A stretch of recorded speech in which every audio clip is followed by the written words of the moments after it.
हम सब का दिल अपने शोहदा के साथ है। जाहिर है जब किसी शहीद की लाश, उसके जवान बच्चे की लाश घर पर आती है, उसका दुख उसके माँ बाप समझ सकते हैं। हम तो दूर से बैठ कर देखने वाले लोग हैं। मेरे बाकी साथी जिन्होंने प्रेस कॉन्फ्रेंस की, सब ने अपने अपने बताए ताल्लुकात के वो फ़ौज से कितना इंटरलिंक्ड है। मैं नहीं हूँ इंटरलिंक्ड, मेरे ख़ानदान में कोई फ़ौजी नहीं गुजरा, लेकिन मेरा दिल तो है ना अपने पाकिस्तान के साथ। खैर, वो एक इंतहाई अफसोसनाक वाक़या जिसकी जितनी मजम्मत की जाए कम है। इसकी इंक्वायरी करके उसके लोगों को जो उसमें शामिल थे उन चीज़ों में उनको करार वाकई सज़ा भी मिलनी चाहिए।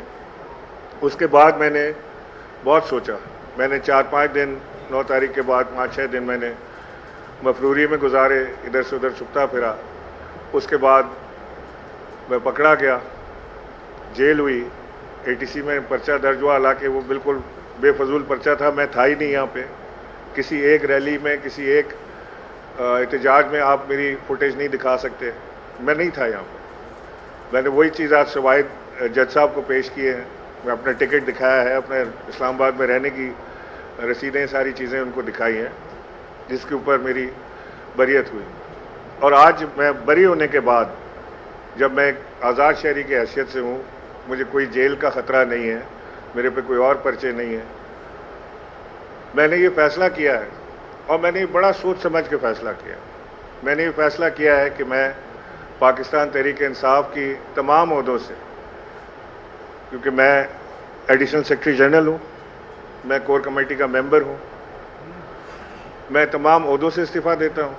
मैं पाकिस्तान तहरीक इंसाफ से मुस्ताफ़ी होता हूँ, छोड़ता हूँ पाकिस्तान तहरीक इंसाफ, और मैं आज के बाद से कोशिश करूँगा कि जो कुछ मुझसे बन पड़े अपने मुल्क के लिए करूँ। सियासत का मुझे अभी इल्म नहीं कि मेरी आगे जारी रहेगी कि ख़त्म हो जाएगी, कि यही मेरा आखिरी सफ़र था, यहीं तक मेरा सफ़र था सियासत में।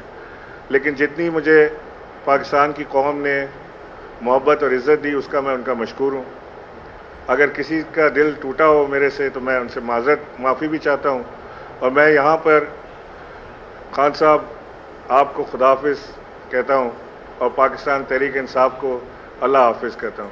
पाकिस्तान जिंदाबाद।